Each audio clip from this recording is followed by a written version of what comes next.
महिलाओं को social security देने में अक्षम, मतलब आप राजनीतिक रूप से इच्छुक नहीं हैं। और ये लगातार 33वां दिन हो गया है।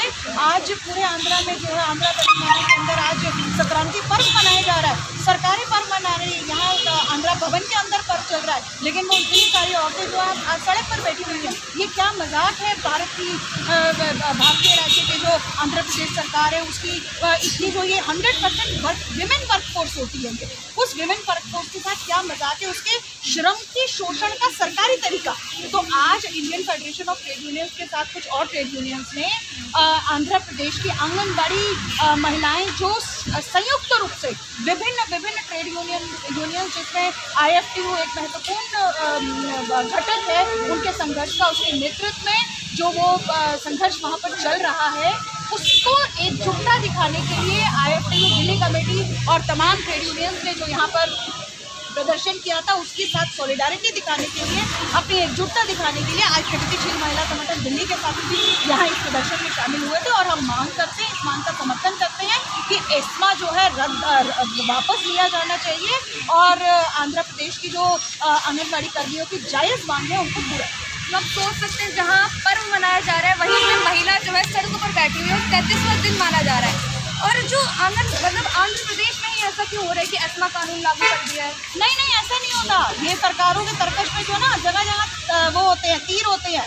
आंध्र प्रदेश में लड़ती हैं तो वहाँ पर एस्मा लगा देते हैं। हमने दिल्ली के अंदर भी देखा था, जब आंगनबाड़ी औरतें लड़ी थी तो उनके ऊपर दिल्ली सरकार ने भी एस्मा लगा दिया था। जहाँ पर भी महिलाएं संघर्ष करती हैं, सामूहिक संघर्ष करती हैं, अपने जीवन और आजीविका की सुरक्षा की मांग करती हैं, सरकारों के पास यही तरीका होता है जब दमन करने का, जनता के विभिन्न हिस्सों पर दमन करती है। जब महिलाएं संघर्ष करती है तो उनके ऊपर भी दमन करती है। महिलाएं अपनी आवाज़ भी ना उठाएं, संघर्ष भी ना करें, इसलिए उस पर एस्मा लगा रहे हैं। बिल्कुल, आप जो है 100% विमेन वर्कफोर्स का शोषण आप करते रहें और महिलाओं को अपने हकों के लिए आवाज़ भी ना उठाने दें। आप उनको अपने ही दिए गए चुनावी वादों को भी आप पूरा नहीं करेंगे और भारतों को जो है धमकाएंगे। और साथ में आंध्र प्रदेश सरकार धमका रही है अभी कि जो औरतें आंगनबाड़ी वर्कर हैं ऑलरेडी, उनको आप टर्मिनेट करेंगे, उनको आप डिसमिस करेंगे, बजाय उनके जायज़ मांगे सुनने के। ये वहाँ के चीफ मिनिस्टर साहब जो है ये औरतों को धमका रहे हैं। ये आपका औरतों के प्रति कमिटमेंट है, औरतों के सशक्तिकरण के प्रति ये कमिटमेंट है आपका। हम निंदा करते हैं आपकी और हम आपको चेतावनी देते हैं कि आप इस तरह की दमनकारी नीतियों से आप बाहर आइए,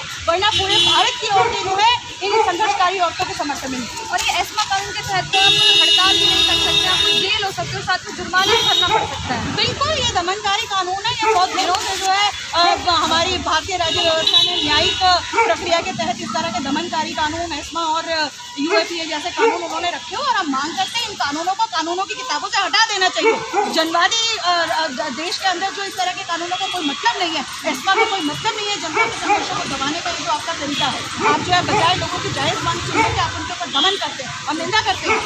लेकिन जब भी ऐसी चीज़ हड़ताल करी जाती है, चीज़ें अगर ज़्यादा लोग हो जाते तो उनको डिटेन करके ले जाया जाता है कि नहीं करने देंगे मैक्सिमम। बिल्कुल, वो तो सरकारों का काम ये है और जनता का काम लड़ना है। वो तो बहस की पंक्तियाँ ना यूँ ही उलझती आई है, हुकूमत से खलक हमेशा ना उनकी, यूँ ही खिलाए हैं दरिया में फूल हमने, ना उनकी रीत नहीं है और ना अपनी जीत नहीं। तमाम चीज़ें ही नजर आ रही है। तो मतलब क्या लग रहा है कब तक न्याय मिलेगा ऐसे कानून लागू कर देना इस तरीके से तो अपनी आवाज़ भी ना उठा सके अब महिलाएं? अंत में जीत महिलाओं की होगी। ये संघर्ष है, ये तो व्यवस्था जो है महिलाओं को यही दे सकती है। और ये सरकार के दमनकारी कदमों से ये संघर्ष रुकेंगे नहीं, बल्कि ये और ज़्यादा बढ़ेंगे। आंध्रा में भी बढ़ेंगे, शानदार तरीके से 30 दिन से वो लड़ रहे हैं और वो डिटरमाइंड है, दृढ़ निश्चय के साथ वो लड़ रही हैं और इसके समर्थन में भी देश भर की महिलाएं भी सामने हैं। लेकिन आप लोगों को तो रोक दिया जाएगा ना, तो कैसे करेंगे फिर आप? वो उनका काम है, वो उनके तरीके और हमारा तरीका नहीं।